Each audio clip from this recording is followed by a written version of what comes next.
Is the government lying about economic data? What do you guys think? You think the government's lying about economic data? I'll give you guys 10 seconds to put yes or no in the chat. Yes. First of all, I really don't pay any attention to what they're saying. I mean, you have to, because it moves markets, right? And for the last year, the government was saying that unemployment is fine. We have very low unemployment coming out of the pandemic, where the unemployment, when the unemployment took off, right? Obviously, we were at home, right? And there's no jobs. And then coming out of the pandemic, we printed 7 trillion, pumped it, and then sent people money. And then now the unemployment has been ticking up, right? But the government kept saying, no, unemployment is fine. It's under 4%. It's the best of all time. Election year, shenanigans. I don't know. You guys can give us a connection with that. But then they had to pay the piper, right? And on Wednesday, the revisions came out. So what they do is every month they announce this is how messed up our economic data release system is. They announced the number last month, let's say, right, in June. And then the next month, when they announce the new numbers, they have revisions from the previous month. And every month it has been revised down, right? And then at the start of last year, they changed the internal dynamics or mechanisms of how they, figure out inflation. Now they go like, inflation is going down, it's 2.8%. I'm like, in whose world? Do these people not go buy like food and necessities? We're not talking just rent. They don't pay rent, and they don't fix their cars, and they don't send their kids to school, and they don't buy clothes. I don't get it. Like 2.9%. I talked about this in the previous Power Hours a million times, and I put up the data. It's hocus pocus. It's my favorite word on the planet now. Everything is hocus pocus these days. You just go, 3-card Monte, right at the New York subway. The game, you're never going to win, right? The only guy that knows what's happening there is the guy that's shuffling the deck. And so the NLRB, the BLS, Bureau of Labor and Statistics, comes with this Wednesday, right? And they go, current situation, all right? So I'm going to read the right side of the screenshot first, give you the details in a second. So this is another, Twitter. I follow these people, Kobesi letter. I highly suggest you guys do it. These things are free. Just follow it on Twitter.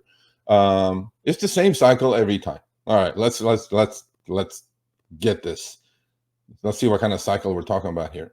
First, the data is reported as a beat. Beat meaning it's better than expected, because expectation is everything is on Wall Street, right? Wall Street works on expectations. If you like earnings, let's say, right? If you're expecting this and you report that, it's great. If you don't beat expectations, then you tank, right? That's how and that's also the economic data. That's how it's released by the government, by many different factions of the government. First data is reported as a beat. So let's say they're expecting 4% inflation. Unemployment rate, they go 3.9. And the market goes, oh, it's wonderful.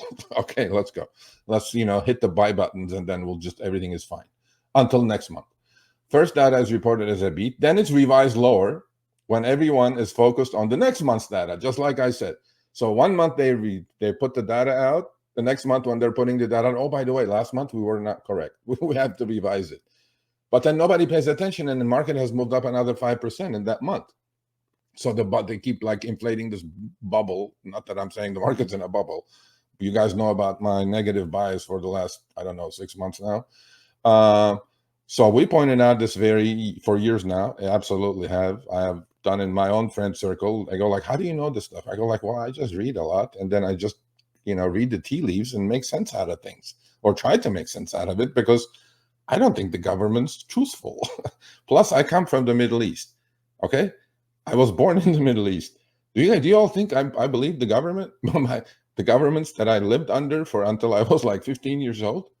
Do you guys take one? I think it's exactly the same thing, except that See, over there in the Middle East, I could bribe the local cop for me not to give me a ticket, hand him a $20 bill, and then he'll let me go. Try to do that with the highway patrol here. You can't. But the game in the US is played at a much higher level, right? You can't bribe the local cop for them not to lock you up. But who you can bribe is like the top echelon of politicians and judges and all that stuff, right? The game is different here. You need a lot of money to move your stuff around here. So that's what I have learned. So I don't trust the government in the Middle East as far as I can throw them, and I don't trust the government here whatsoever, irregardless of who's in power, by the way. I just don't trust the government. So, and then here's what came out on Wednesday. U.S. jobs additions. So every month, okay, they said unemployment is great, 3.8%, 3.7%. Economy added 400,000 jobs, 200,000 jobs. Expectations are beat. Market keeps going up. I'm like, okay.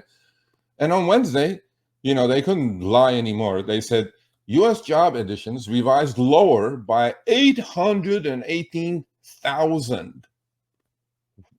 How did they get to this level? Largest revision since 2009, right?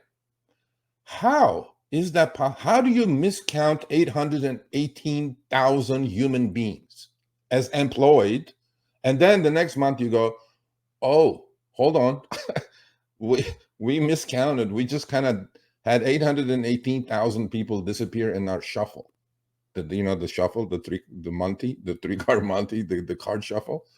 I'm going like, how is this creating any trust in what the government says? And U.S. unemployment rate is up to 4.3%, highest since 2021. And I'll talk, that's why today, at Jackson Hole, Wyoming, where all the,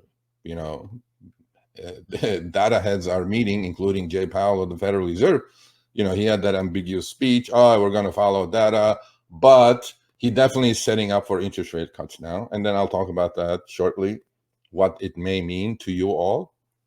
Unemployment rate is up to 4.3%. By the way, unemployment bottom at 3.5%. However, it has been at 4.3 all that time while they were saying it's 3.5 and adding jobs, because now we just lost 818,000 people, which we just miscounted it or somehow.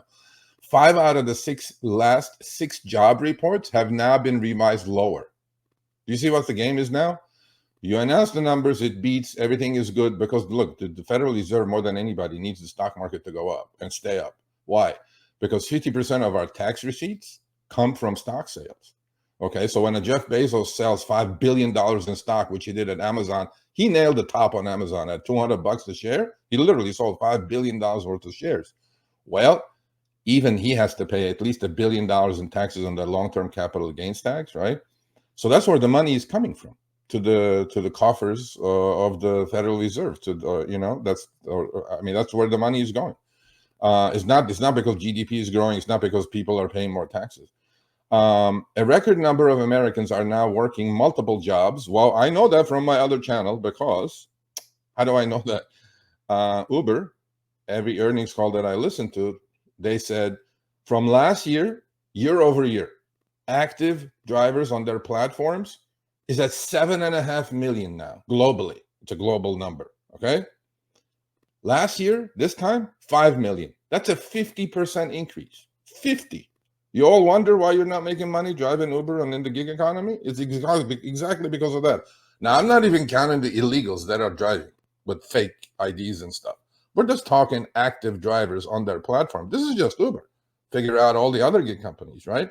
So people are working multiple jobs. No kidding. Everybody with a W-2 and their uncle, because of inflation, because of high interest rates, because of everything else, their W-2s are not enough. So what do? They have to go get a second job, or if they want a little bit of a freedom, make a couple $100 a week, they go, deliver food or drive people around. US dollar has lost 25% of its purchasing power in 4 years. I've said this a million times. That is the true inflation rate right there, right? So 10 years ago, if you took $100 and went to Costco, all right, you could have bought like 7 items, maybe 8 items, because everything was priced like $11.99, $12.99, right? You could have even maybe sometimes bought 10 items, right? Because everything was like $9.99 to $10.99. You take that same $100, go to Costco today, you will only buy maybe 5 items. There is your inflation right there, right? So the true rate of inflation for me, as far as I'm concerned, is about 6 or 7% a year. So $100, right, 4 years ago is 25% less now because you have less buying power. So every year you're losing 6 to 7%. That's why people on Wall Street say cash is trash, right? You have to get that return. You have to at least make 6, 7% on your money just to keep pace with inflation, the true rate inflation, not the hocus pocus 2.89% that the government says. And 11% of credit card balances in the US are now delinquent. Well, that has been going up. It's not at an all-time high yet, but it's pretty close. I think it's about 18% is when we hit during the GFC, Great Financial Crisis. Highest over a decade, but not as high as that. And as we know, right, with the carry trade fiasco that we had, that was the excuse. I don't think that's the excuse. I think the markets are figuring out, and markets are 6 months ahead. So markets had already priced in a soft landing. Soft landing has never been done, honestly. But there's definitions of that, meaning unemployment doesn't go through the roof, inflation is low, economy is producing, GDP doesn't go negative, and then it's like we land the plane softly or we crash land, right? How many times have we had soft landings? So market had priced in soft landing. Then in one day, market decided, no, wait a minute. I think there's going to be a recession. Let's price recession pricing on stocks. The NASDAQ 100 dropped like 15% in 2 weeks. And then, mind-numbing, they just brought it all back up to like nothing has happened. I don't know. Well, time will tell on that one. But so this is the topic of the Power Hour today. You guys believe the government? Government? No, I don't buy a word of government says.